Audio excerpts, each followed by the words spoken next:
Po natin si kaibigan po ngayong araw na to mga idol. Naghatid lang po siya ng impormasyon o prediction. May prediction si kaibigan. Ipinapaabot na po nila ito sa atin mga idol. Pakinggan po natin anong taon po ito mangyayari. Ito po yung inutos po sa kanilang kaharian, kaibigan. Magandang araw po kaibigan. Nako. Magandang araw sa inyong lahat mga idol ha. Ulitin ko. Huwag natin baliwalain po itong prediction na to. Mayroon pong sinabi si kaibigan. Hinulaan na po niya ito noon. Ngunit nakumpirma po nila sa taong mababanggit ngayon na kailangan natin, huwag natin ipagpalit po ang ating, naku guys, huwag natin ipagpalit daw ang atuang pananampalataya sa magarang na iaalok po sa atin. Kaya pakinggan po niyo kung anong taon po ito na prediction na mangyayari, kaibigan. Kailan na po ninyo ito nakuha, kaibigan? Bakit po niyo nasabi na kumpirmado na? Ibig sabihin nito, kaibigan, lalabas na po sila?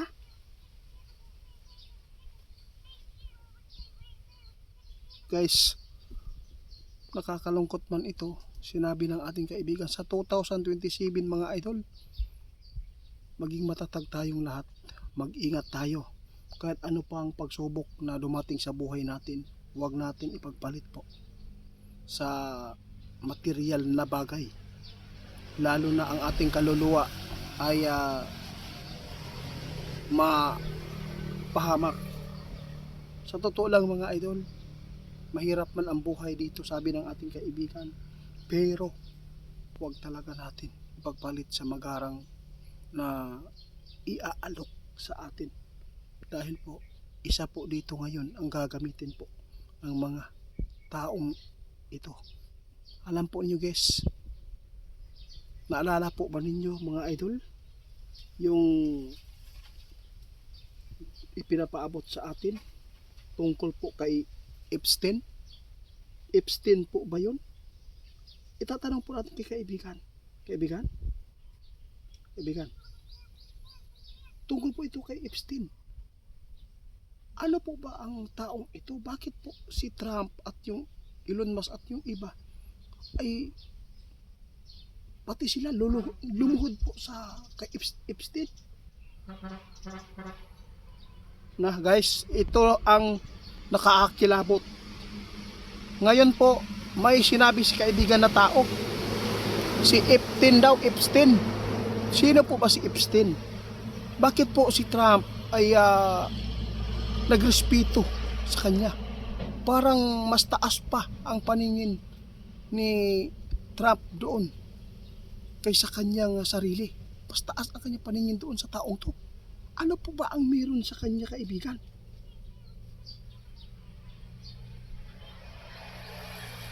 Guys, unti-unti na talaga natin makilala mga idol. Antikristo, idol. Ito na po ang binanggit ng ating kaibigan. Sa 2027, malalaman na po ninyo kung sino itong mga tao na sinasabing mga leader o pasimuno itong nagpapakalat ng hindi magandang doktrina na hindi nakabatay, hindi naka sa kasulatan. Ha, kaibigan? Salamat, kaibigan. Nako guys, ito ang sabi ng ating kaibigan. Alam po ninyo dito sa ating bansa, mayroon na pong hinahawakan ngayon na papers ng mga membro ni Epstein po. Marami po ang hindi nakakaalam. Alam po hindi kayo maniniwala dito sa prediction na to na mangyayari. Abangan na lang po ninyo mga idol. Kung ano man po ang mga taong ito na umanib sa kanila, yung taga dito sa atin, makapangyarihan po itong mga taong ito mga idol na umanib sa kanila. Hindi po ito basta-basta, hindi po ito tulad sa amin na nasa baba talaga ang pamumuhay. Ito mga taong to na umanib sa kanya, sobrang makapangyarihan ito at may mga sapat na pira. Ang importante ngayon dito mga idol, nalaman ninyo na ito ang prediction ng ating kaibigan. Pinapangalanan po niya na isa po dito ang pasimuno sa mga sinasabi natin kaibigan. Guys, magtatanong po ako, sino po ba si Epstein? Bakit nasabi ng ating kaibigan ngayon? Bakit pati daw ang mga mayayamang tao doon sa ibang bansa sa Amerika, lumuhod pa sa kanya? Anong ibig sabihin nito, kaibigan? Ano po ba siya? Nako, ito ang sabi ng ating kaibigan. Ito at makikilala lang po ninyo yan sa 2027. Kaya prediction ng ating kaibigan mga idol, makilala na po natin kung sino po ang Antikristo dito sa ating bansa. Malalaman na ninyo kung sino po ang leader at kung sino ang pasimuno. Kasi marami nagpaabot sa atin.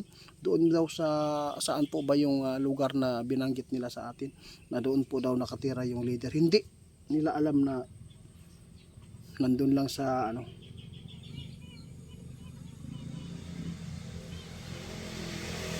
Guys, ako, nirespeto ko po ang ipinapaabot ng ating kaibigan. Paniniwalaan ko to. Kaysa tao ang nagpaabot. No? Hindi po ako naniniwala agad. Basta sa akin, ang prediction ni kaibigan, ingatan po ninyo ito. Ang ating wag tayo magpapaagaw. Ha? Guys, maawa tayo. Kasi po sinabi ng ating kaibigan, ang material na bagay ngayon hindi po mahalaga. Kasi ang material na bagay, mga idol, mawawala yan. No? Mawawala yan. Yung sinabi ng ating kaibigan, ang totoong sakuna, mga idol, yung parusa o katapusan natin, yung sinabi ng ating kaibigan, wala na tayong makain, wala na tayong maramdaman na may hangin at wala nang liwanag. Tapos pag nasa labas ka, bigla ka na lang pagtulungan ng mga insekto, mga virus, may klase-klaseng mga jablo nasa labas. Yun po ang totoo.